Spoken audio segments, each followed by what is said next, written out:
Good morning పిల్లలు. ఈరోజు మనము నీటి వనరుల గురించి తెలుసుకుందాం. మన నిత్య జీవితంలో మనకు నీరు ఎంత ముఖ్యమైనదో తెలుసు కదా. మనకే కాదు, జంతువులకు మరియు మొక్కలకు కూడా నీరు చాలా అవసరం. అయితే మనకి నీరు ఎక్కడెక్కడ లభిస్తుంది? ఈ నీరు మనకు చెరువులలో, కుంటలలో, నదులలో మరియు సముద్రాలలో కూడా లభిస్తుంది. అయితే ఇప్పుడు ప్రశ్న ఏంటంటే, మరి వీటన్నిటిలోకి నీరు ఎక్కడి నుండి వస్తుంది?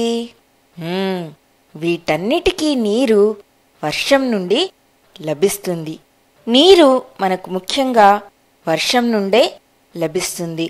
వర్షపు నీరు చాలా తాజాగా ఉంటాయి. ఈ వర్షము నదులను, చెరువులను మరియు కుంటలను నింపుతూ ఉంటుంది. ఈ వర్షపు నీరు కొన్ని భూమిలోకి కూడా వెళ్తాయి. అలా కొన్ని వర్షపు నీళ్లు భూగర్భంలో కూడా నిల్వ ఉంటాయి. అయితే మనం ఈ భూగర్భ జలాలను ఎలా ఉపయోగించుకోవాలి? మనం ఈ భూగర్భపు నీటిని, భూమిని కొంచెం లోతుగా తవ్వి బావులను చేసి లేదా చేతి పంపులను ఉపయోగించి మనము ఈ భూగర్భపు నీటిని ఉపయోగించవచ్చు. పిల్లలు, మీరంతా కూడా మీ తల్లిదండ్రులకు ఈ నీటిని నిల్వ చేయడంలో సహాయం చేయవచ్చు. అది ఎలా అనగా, వర్షపు నీటిని మీరు బకెట్లలో మరియు ట్యాంకులలో నింపి ఉంచవచ్చు. మనం ఇలా నిల్వ ఉంచిన నీటిని చాలా రకాలుగా ఉపయోగించుకోవచ్చు.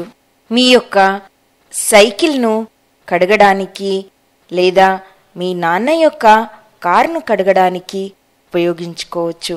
అలానే ఈ నీటిని మీ ఇంటి నేలను శుభ్రపరచడానికి కూడా ఉపయోగించుకోవచ్చు. ఇంకా ఈ నీటిని మీ ఇంట్లో మొక్కలుంటాయే, వాటి కోసం కూడా ఉపయోగించుకోవచ్చు. అయితే మీకు తెలుసు కదా, నీరు ఎంత అమూల్యమైనదో. అందుకే మనము నీటిని వృధా చేయకూడదు. మనం నీటిని పొదుపుగా వాడుకోవాలి మరియు పొదుపు చేసుకోవాలి. మనము స్వచ్ఛమైన నీటినే వాడాలి. మీరు ఎప్పుడు కూడా నీటి వనరులలో అనగా బావులలో, చెరువులలో, నదులలో, సముద్రాలలో చెత్తను పారవేయకూడదు. ఎందుకంటే అలా పారవేయడం వల్ల ఆ నదులు, చెరువులు కలుషితమవుతాయి. అలాంటి నీటిని ఉపయోగించడం వల్ల మనకు వ్యాధులు వస్తాయి. అర్థమైందా పిల్లలు? ఇప్పటికీ ఇంతే. బాయ్ బాయ్ పిల్లలు.